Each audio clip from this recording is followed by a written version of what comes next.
Достар, сәлем. Бүгін краковская колбаса жасадым. Соны сіздермен бөлісейін деп шештім. Мына жерде бізде шегілген сиырдың еті және тауықтың еті және бізге құйрық керек болады. Осының бәрін шегіп аламыз. Және мына жерде приправалар. Бізге 2 немесе 3 штук осындай сарымсақ қажет болады. Сарымсақты осылай теркамен өткізіп аламыз.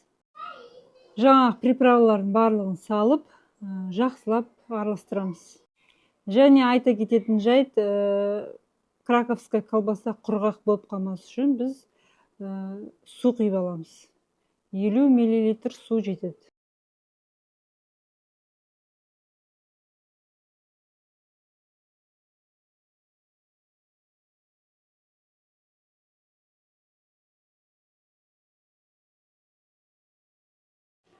Енді бізге осындай шприц қажет болады.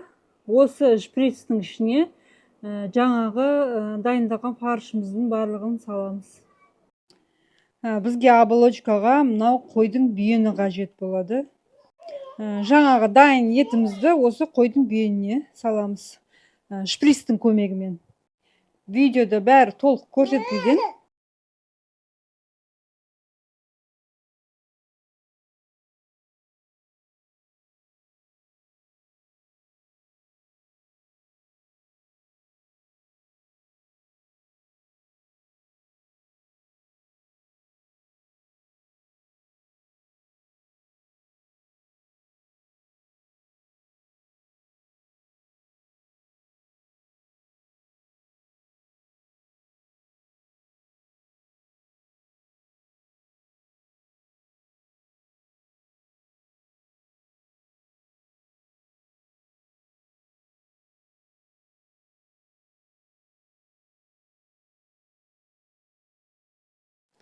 Міне менде осы 1 кило еттен осылай 3 краковская колбаса шықты. Етімізді салып жатқанда ішінде енді міндетті түрде ауа қалып кетеді. Сондықтан ауаны осындай зубочистканың көмегімен қорықпай жан-жағы бәріне тесіп, ауаның бәрін шығарып тастаймыз.